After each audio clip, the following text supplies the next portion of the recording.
Lainnya, pemirsa, Sekretariat Jenderal DPR RI mengeluarkan surat perihal mengenai penyerahan kembali rumah jabatan, anggota, atau rumah dinas. Seiring dengan surat itu, anggota DPR RI periode 2024-2029 kali ini tidak berhak mendapat fasilitas rumah dinas.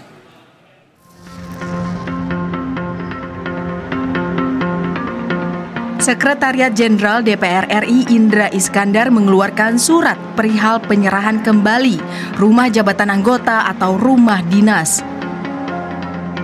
Seiring dengan surat itu, anggota DPR RI periode 2024-2029 kali ini tidak berhak mendapat fasilitas rumah dinas.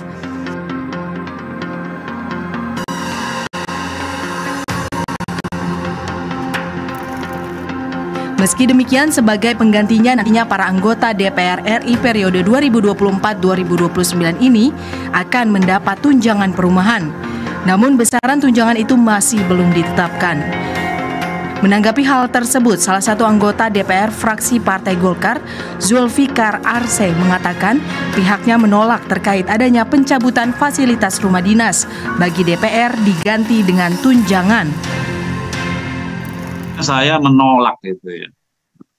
Tapi karena kita kan nggak ikut proses pengambilan keputusan itu, kan diwakili oleh pimpinan, oleh fraksi, ya kan. Kalau saya ditanya sebagai anggota, ya kan, apalagi dilantik lagi, dan yang sampai sekarang menggunakan rumah jabatan itu, saya tidak setuju itu.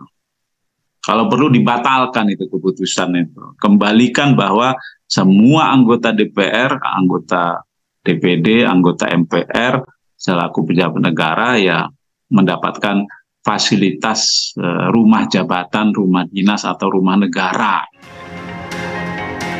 Anggota DPR dari fraksi Golkar ini pun menegaskan bahwa terkait pembahasan penghapusan fasilitas rumah dinas tersebut, pihaknya tidak pernah dilibatkan. Tim Liputan BTV.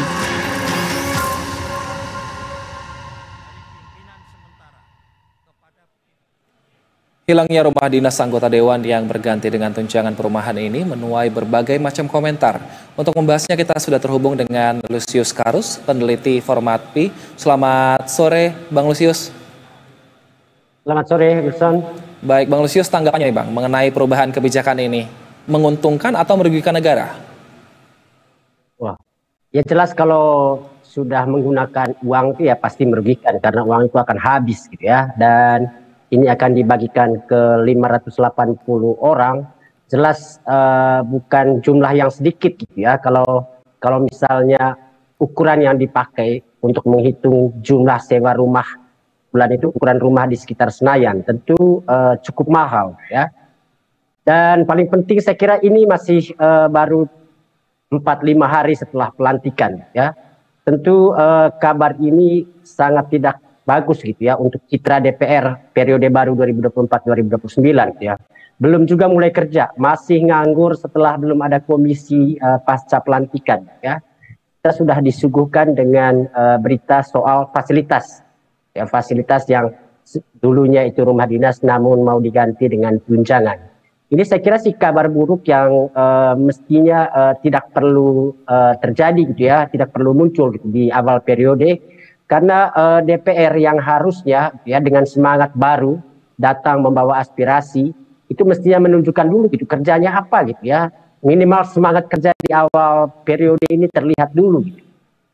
Ini langsung kita disodorkan dengan berita soal fasilitas ya, membuat DPR ini tidak ubahnya DPR-DPR sebelumnya yang sibuk dengan urusan kepentingan pribadi, gitu ya, kepentingan fasilitas untuk anggota. Ya, padahal sumpah anggota DPR yang diucapkan pada tanggal 1 Oktober lalu itu jelas menyebutkan, ya, mereka akan mendahulukan kepentingan negara, kepentingan bangsa, ketimbang kemudian kepentingan pribadi. Jadi buat saya ini sesuatu yang tidak terlalu bagus untuk DPR sendiri karena kabar ini muncul di awal periode saat mereka sendiri masih nganggur gitu ya, belum bisa bekerja karena belum ada komisi atau belum terbentuknya komisi di DPR gitu.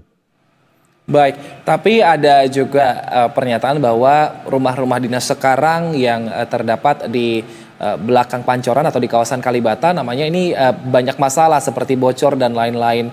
Menurut Bang Lusius ini cukup urgentkah masalah ini sehingga akhirnya diubah kebijakannya menjadi tunjangan? Saya kira manja sekali mereka itu, hampir tiap saat itu keluhan tentang rumah dinas itu ada aja gitu ya.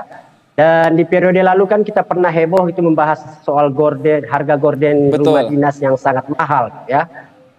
Itu juga muncul karena itu rengekan anggota yang merasa bahwa fasilitas di sana itu tidak memadai. Ya, padahal kita tahu banyak anggota yang tidak menempati rumah dinas itu, banyak ditempati oleh staf ahli atau staf pribadinya. Ya, jadi sebenarnya mereka ini selalu lebih pintar gitu untuk mencari-cari alasan gitu ya demi bisa membenarkan penggantian fasilitas rumah dinas dengan tunjangan.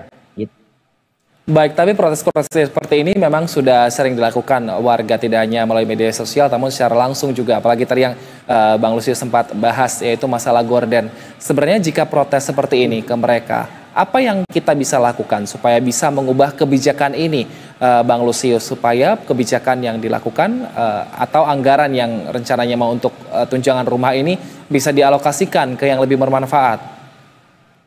Saya kira sih koreksi pertama itu soal proses pengambilan keputusannya. Ya, ini diputuskan menjelang akhir periode. Ya, saat orang sudah berpikir mau menerima atau mau menyambut anggota DPR baru, keputusan ini dibuat. Ya, saya kira ini juga sama dengan banyak sekali undang-undang lain yang disahkan di tanggal 30 September. Ya, hari terakhir atau paripurna terakhir DPR 2019-2024.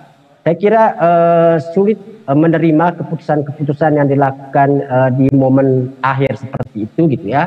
Karena itu artinya tidak ada ruang bagi publik untuk ikut ambil bagian dalam proses pembuatan keputusan. Padahal keputusan di DPR itu nggak ada yang kemudian bisa diambil begitu saja, kan prinsipnya mereka sebagai wakil rakyat mestinya harus kemudian melibatkan rakyat dalam proses pembuatan keputusan. Jadi saya kira kenapa kemudian kita curiga gitu ya, ini proses pengambilannya diam-diam gitu ya. Kita tahu sendiri masih ada kasus korupsi yang sedang ditangani KPK di kompleks DPR itu.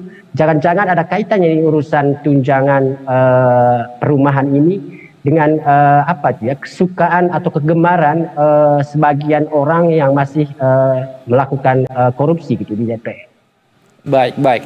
Ada juga yang membahas mengenai undang-undang yang tidak pernah ada progresnya dinilai oleh masyarakat karena mungkin dibahas secara terbuka, yaitu mungkin adalah mengenai undang-undang perampasan aset. Nah, sepertinya bisakah masyarakat menilai nanti kinerja legislatif mengenai fasilitas yang mereka terima dengan kinerjanya? Seperti apa penilaian yang sebaiknya yang diberikan masyarakat supaya anggota legislatif kita ini juga bisa ngaca gitu, Bang?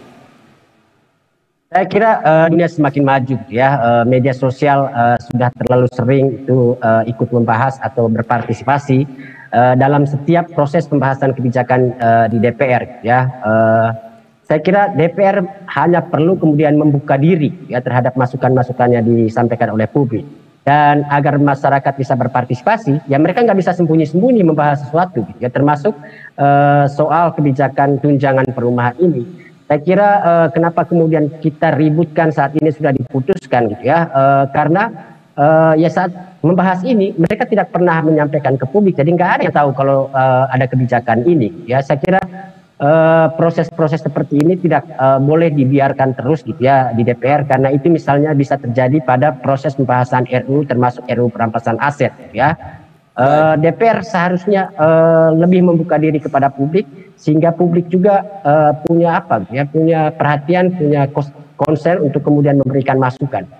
Baik, kita harapkan wakil rakyat kita yang menjabat di periode 2024-2029 bisa lebih membuka diri sehingga tadi kebijakan yang diambil ini tidak merugikan masyarakat dan juga negara. Terima kasih atas waktu dan juga informasinya Bang Lusius Karus, peneliti Formapi. Selamat sore, sehat selalu Bang Lusius.